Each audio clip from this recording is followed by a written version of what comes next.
And we're live. Welcome to Monday edition of the SoReal Sports Podcast with your host, the CEO slash owner, SoReal Studios LLC, Lamar SoReal. My partner in crime all the time, Reggie Walker, is absent for this episode, but since we did miss on Wednesday and Friday, I feel like that it's best that in order to give y'all content, we still got to continue this. Now, I will be taking over for tonight's episode, so I'm doing this alone. And boy, it's been so long since I've done it by myself. I believe the last episode, if y'all don't know, back when I was with Queen City Bullies, I used to do episodes by myself. And I believe that was in 2017, 2016. It's been a long time. I'm gonna have to do it by myself tonight. With that being said, let's get to it. Recap of UFC. If you didn't see it this past weekend, you missed out on a lot, especially the prelims. And I know we have talked so many times about the prelims, and we let y'all know every single week when we first started that prelims be entertaining. I had my first ever live stream, and it was on YouTube for about 2.5 hours, in which I was just gonna do prelims, and then I was gonna pause and then do the main event. Seems as if it was so live for the prelims, and I had so many people watching it. I just said the hell with it. Let us just move on to the main event. And that's exactly what happened until I got blocked.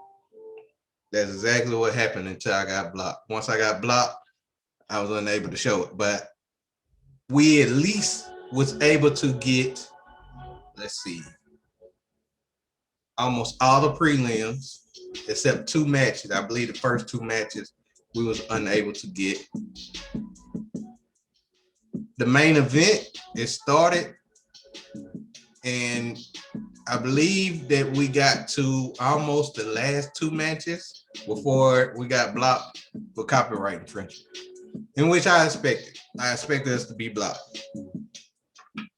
However, I will be doing a live stream on Patreon. Feel like that the Patreon will not be blocked like it was on YouTube. Facebook, within 3 seconds I was blocked for UFC. Knew that was gonna happen too. I was just testing it out to see how it go. I ain't worried about that strike 1 because probably won't get a strike 2 or 3. But who knows? We will see. But for now, I would do it on the Patreon. Patreon will start as soon as I get accepted from the lunch, and I'm only charging $5 a month. Well, that'll be the real membership. I got a real membership, a realer membership, and the realest membership. And I would discuss more of that later on. Let's just get to this UFC. Now, the first match was between, let me get these first names correctly. Let me get these first names right, because all I got is last names on my sheet. First names. All right, we got Eric Anders going up against Darren Stewart. This ended up to be a no contest. I hate to say it, this is the second week in a row in which we had a match in no contest. I don't like it. I believe Stewart would have won, and it ended the same way last week's ended. A knee to the head, in which it was illegal again. This one, he was able to block. Now, that other one last week, unable to block whatsoever. This one, he was able to block. Still don't matter. It happened. And it led to a no contest. That's a bad way to start off the main card. On to the next fight between Manuel Cape and Mathis Nicola, in which Nicola got the win in a split decision. Now, it could have went either way to me. It could have went either way. I feel like Nicola won the last two. He won the last two to pick up the victory. He won round 2 and round 3 to pick up the victory. Now, Reggie, if he was on here, he would say otherwise. And the main reason why he'll say otherwise because he had Kate. Don't matter. I like the decision because that's who I picked. Got the win. Next match going up is Jonathan Martinez going up against Davey Grant. And this was a knockout by Grant. Grant got the knockout in the second round. Didn't watch too much of it. That's probably when things start happening with my live stream, in which stuff got blocked because I went to about 20 fans and it dropped all the way down to 0. And I was like, what's going on? It happened during that fight. So I was unable to do that, trying to get everything situated, things of that nature. It'll be all right. Then Each going up against Gavin Tucker. This was a quick knockout. Each knocked the hell out of him in the first round. Wasn't even fair. That was he just whooped his ass pretty much. And that's all I can say about that one. Next one, Misha Kuerneval taking on Ryan Spann, in which Ryan Spann pulled out the upset with a knockout in the first round. And this one wasn't fair to me also because Spann went out swinging early and often. He was attacking him, knocking him down, hitting him in the head, and then next thing you know, it was over. It was over with. Excuse me. Knockout. Let's go to the last one. Main event of the evening for Saturday night. What? Main event of the night. I don't know why I said evening. Take that to the head. Leon Edwards going up against Belal Muhammad. This also ended in a no contest. Accidental poke in the eye, in which I don't know if he actually eye poked him or it was just so much strength towards it, and it seemed like he didn't poke him in the eye.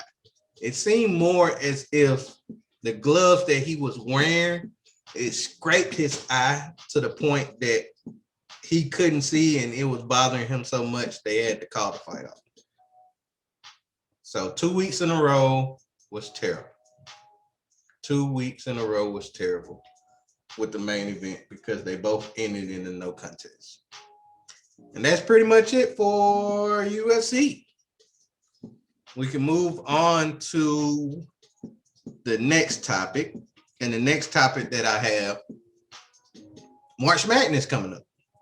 The brackets are in. Let me know if y'all do brackets. I do brackets. Sometimes I just do a lot of random brackets because sometimes they do better than the brackets that I actually put up. And that's sad. That's pretty sad. Not gonna lie. I ain't gonna do better this year than I done previous years. And the main reason for that is because I really haven't been paying attention to college basketball this year. I feel like one of the main reasons why I haven't been paying attention is because my Kentucky Wildcats been terrible. this year, like god awful. They didn't make it to the tournament. Even if they did a national NIT, wouldn't make that either. That's how bad it's been for Kentucky. But that's not the only reason, because Duke out too. Duke was terrible this year too, which is shocking. So both John Calipari and Coach K is not in the tournament. I don't think that ever happened since they've been coached. If it has, somebody let me know in the comments. Also, like, share, and subscribe to the YouTube channel, SoReal Studios. That's a good way to put my plug in. Please like, share, and subscribe to the channel. Leave comments too, because I'm able to answer comments or questions that you may have.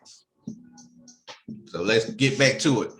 Now, I have some questions that I want to answer pertaining to the NCAA tournament. Let's get to these questions right quick. Question number 1. I got 3 picks on who should win it all. My first pick is Gonzaga, number 1 seed. They've been playing real good lately. I feel like if it's a number 1 seed that will win it all, give me Gonzaga.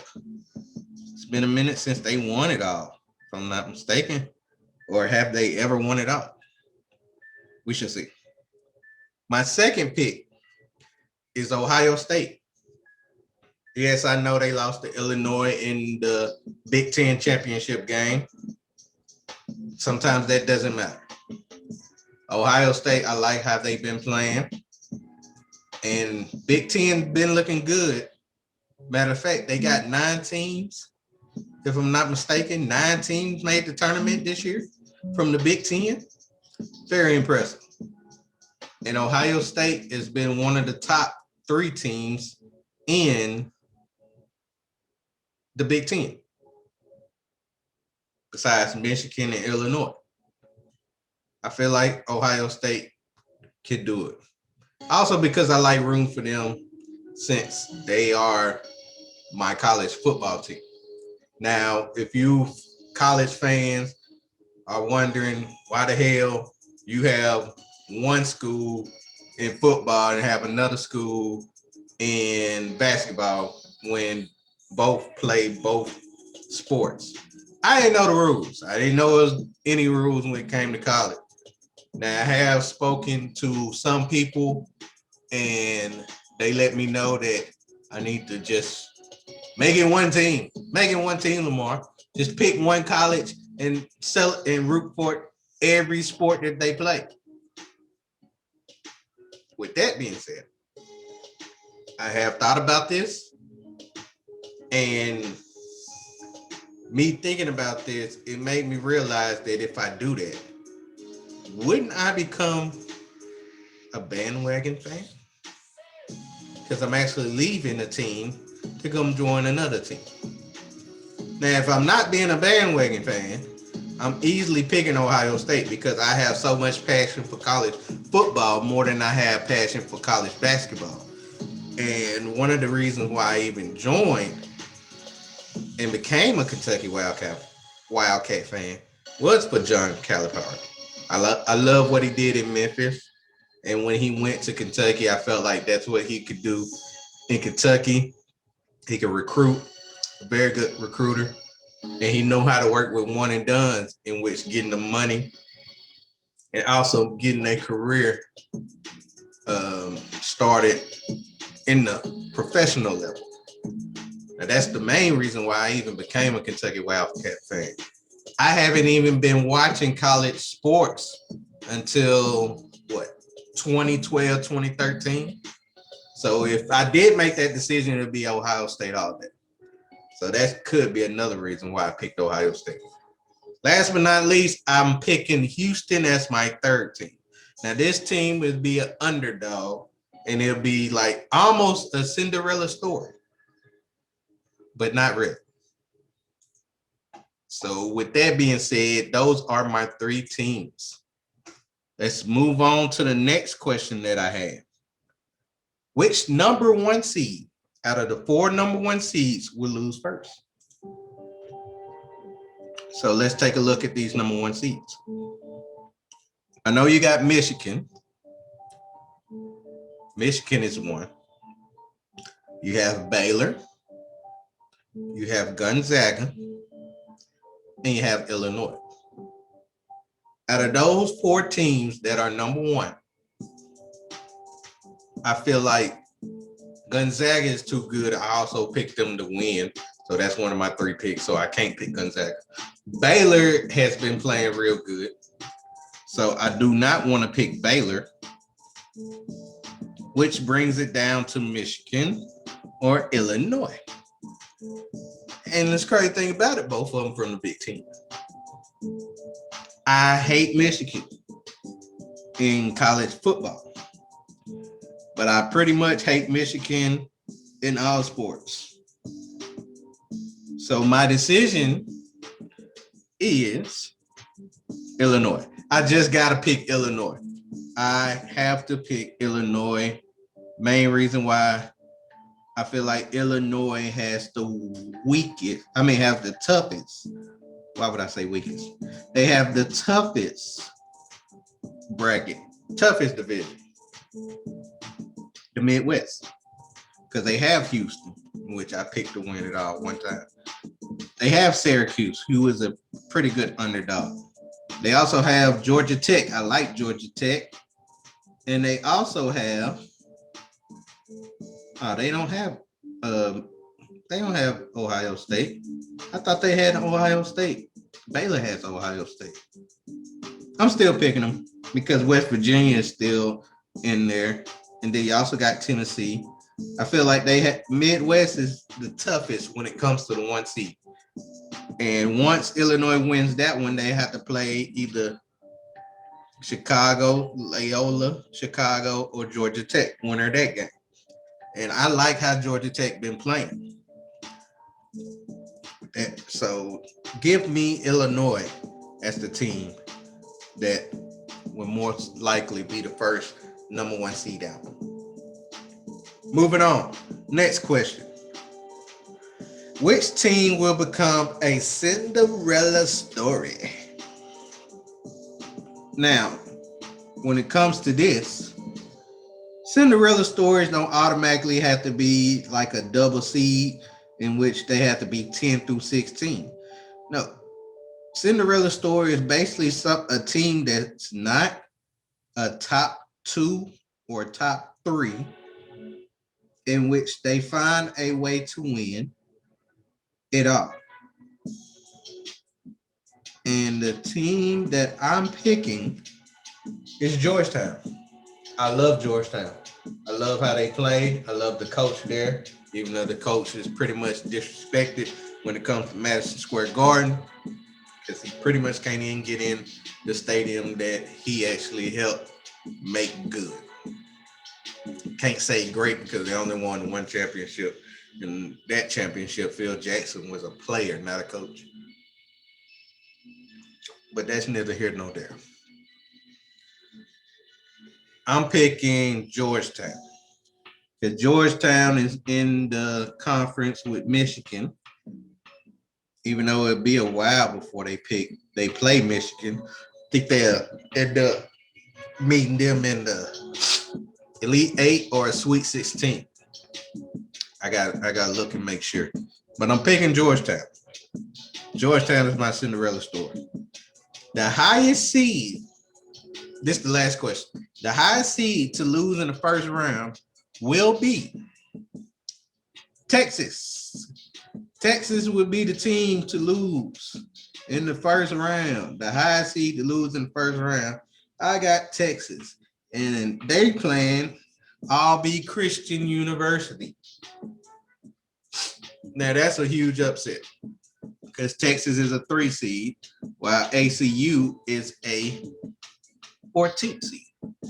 That'll be a good upset. Hopefully I'm right, and we shall see.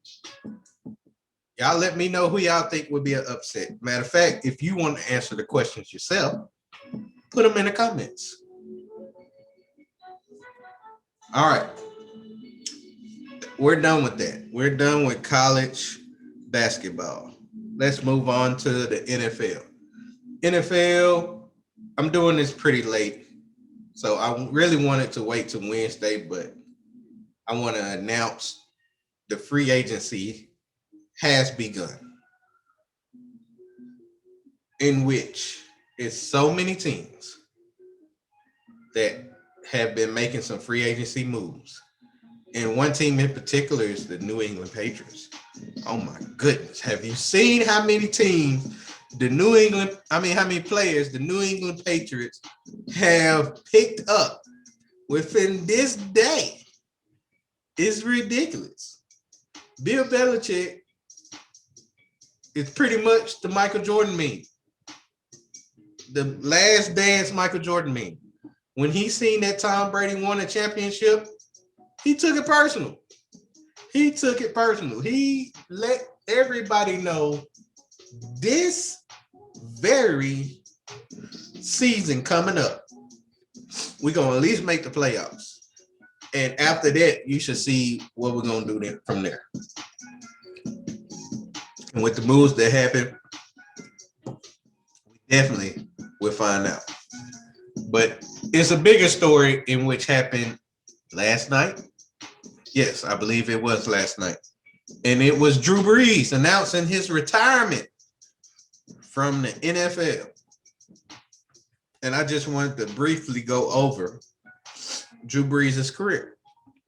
Now, it's always been debated. Anytime somebody retires who's a great player, he could easily go down as the greatest short quarterback in NFL history. You got Russell Wilson, who I think is not better than Drew Brees. His numbers will never be better than Drew Brees. Drew Brees, besides his numbers, he'll be the greatest Saints quarterback ever. That's not saying much because the Saints never really had a great quarterback besides Aaron Brooks. Nah, let me quit playing. But nah, Aaron Brooks. Let me stop before I get my partner in crime upset.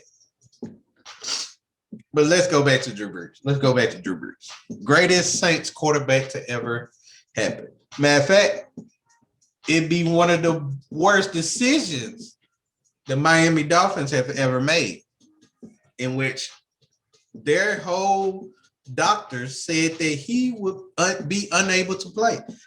It's the main reason why they picked up Dante Culpepper instead of Drew Brees. But guess what? The Saints believed him. The Saints felt like that he was going to be able to play. And boy, did he play. He put up crazy numbers. This man has thrown for over 5,000 yards in 5 seasons. And ain't that many players can say they done it twice. He done it 5 times. Now, he has broken many records. He broke the passing yards record. He broke the passing percentage record. He broke the touchdown record, even though Tom Brady pretty much broke it with him. It's a lot of records he broke. And he really overachieved. He achieved way more than what people expected. He definitely achieved way more than expected. And he had a great career overall, even though the last 4 years of his career in the playoffs been pretty bad. And yes, you can have a couple controversial statements that happen. You can say the miracle in Minnesota. You can also say the Rams uncalled pass interference. You can say the overtime win for Minnesota again. You can also say the what happened this year? Tom Brady. Tom Brady ended up coming through, and Drew Brees threw 3 picks. I mean, it's a pretty bad way to end a career, but it's not going to tarnish his legacy as one of the greatest quarterbacks to ever play the game. It's not. I definitely feel like it's not. And it's just a great career. Now he can spend time with his kids, with his boys, his wife, and really just enjoy himself. Now, I feel like he will be some kind of NFL analyst. I don't know where, but I know he will be an NFL analyst. My hat's off to him. So this coming up season will be the first time in about 15 years that the Saints will have a new quarterback. Who would it be? Who will be the next quarterback for the New Orleans Saints? Now, this past year, when Drew Brees was hurt, Taysom Hill was the starting quarterback. Also, they still had Jameis Winston. Both quarterbacks has been signed by the New Orleans Saints as of right now. Jameis Winston got a 1-year, $12 million deal, I believe, and they extended Taysom Hill contract. I believe he got $100 and something million contract. I don't know what's that about, but who will be the starting quarterback? If it was my decision, I would pick somebody that already proved himself to be able to play the game. And that, my friends, is definitely Jameis Winston. Even though he is known for throwing picks, he is Mr. 30 for 30. He'll give you 30 TDs, but he'll also throw you 30 picks. I still will pick him over Taysom Hill. Taysom Hill looked pretty decent, but not good enough. Not good enough for me to put him over Jameis Winston. So Saints fans, get ready to eat some dubs. Put some of that crawfish style on them dubs. And let's see what Jameis Winston would do. That's if it was me to make the decision.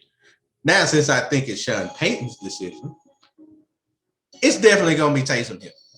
Taysom Hill will be the starting quarterback week 1 of next year. And the reason why is because he was the starting quarterback when Drew Brees was hurt last year. Why would they make any changes? They only lost 1 game when Drew Brees was hurt. And that was pretty much to the Eagles, in which nobody knew nothing about Jalen Hurts. You can easily just make it Taysom Hill and see how it goes. See how it goes. We shall find out. We shall definitely find out. So that's who I believe will be the starting quarterback for the New Orleans Saints this coming up season. We will find out when the time comes. All right, we're towards the end of the show. And of last week, I announced that on Mondays, I would do a personal segment. On Wednesdays, Reggie will do a personal segment. It's Monday. This is my personal segment. So let's get to it. Where's my camera? There it is. All right. This segment is all about the NBA MVP award. Now, we have seen Joel Embiid get hurt, and I pray for a speedy recovery. I believe he hyperextended his knee, and definitely will be out for at least 2 weeks. That sucks. So, because he was a leading MVP, he was the leading MVP. Now, the word MVP stands for most valuable player, in which I believe is the reason why we have so much arguments, so many arguments over the fact of who is MVP of every season.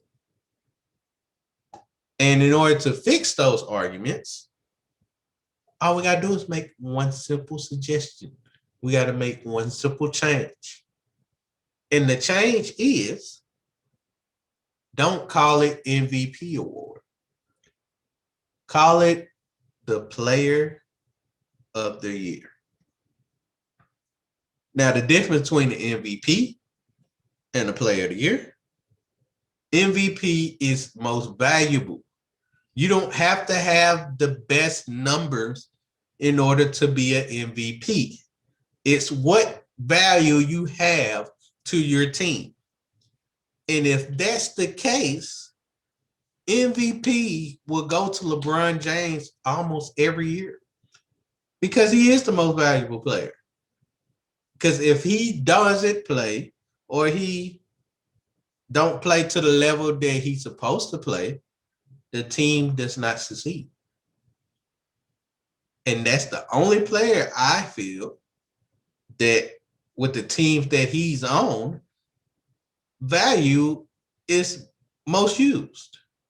Now, if we change it to the player of the year, then it will remove the fact of LeBron James winning that award. Let me explain. When you're player of the year, that means you accomplished something more than any other player that year.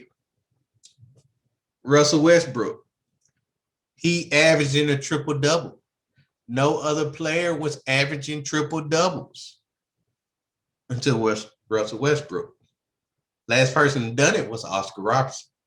That's why he deserved player of the year, not MVP. Giannis Antetokounmpo put up, 28, 12, and 6? Incredible numbers. His team was number one in the division. I believe number one in the conference, number one in the league. He deserved player of the year. Hell, last year, if it wasn't last year or the year before, he was defensive player of the year. And he won. See, they got a defensive player of the year. They got a defensive player of the year. Make it player of the year. That's all you got to do is make that small change. You try to make changes in everything else. You made changes to the All-Star game. You made changes to how the playoff format goes. All you gotta do is make changes to this award. Just make the change to this award, change it from MVP to player of the year, and you would not have to have so many arguments. Because with this being said, LeBron is the clear-cut favorite to win MVP. And I don't feel like anybody is close now since Joel Embiid is hurt. And he was his only competition. Because a certain amount of games you have to play in order for you to become MVP. It's pretty much LeBron's award to lose. And the only way I feel like that LeBron could lose this award is if his team just dropped dramatically to probably the 6th seed since AD is gone. But if that team stay top 4 or definitely top 3, but if I give it 4, top 4, LeBron winning MVP. Because he'll be the main reason why that team was able to stay put while Anthony Davis been out. So, with that being said, all that information I just gave you, in order for this to be accurate, because it's been inaccurate for the longest, LeBron is clearly been the most valuable player since 2011, 2012. But he only won the award 5 times his whole career. Well, 4 times his whole career. If he won it this year, it'd be 5. And you know that's not right. But it would be right if this award was Player of the Year. So make the change from MVP to Player of the Year, and that's the only reason. That's the only way things will be right. And that's my segment. All right. So I did this by myself. And boy, it was rough. I'm glad y'all tuned in. On Wednesday, we'll have more topics. Hopefully my partner in crime will be available to show up. But as of now, I did this solo dolo. And I hope y'all enjoyed it. Tune in to the SoReal Sports Podcast. For the people who watch it on the YouTube channel, go to our podcast. It's available on Apple iTunes and anywhere you listen to your podcast. That's it. I couldn't talk about my Spurs so much, but you see them. You see the Spurs on my shirt. You see the Spurs in the background. We picked up a good win tonight against the Detroit Pistons, 1-10. I know that ain't too much to brag about, but I mean, a win's a win. You got to get them any way you can, and especially after that big-ass blowout against the 76ers without Embiid. We needed this win. We needed this win. Well, time for me to hit the haystack. We'll see y'all on Wednesday with another episode of the SoReal Sports Podcast. God bless. See y'all Wednesday. Holla!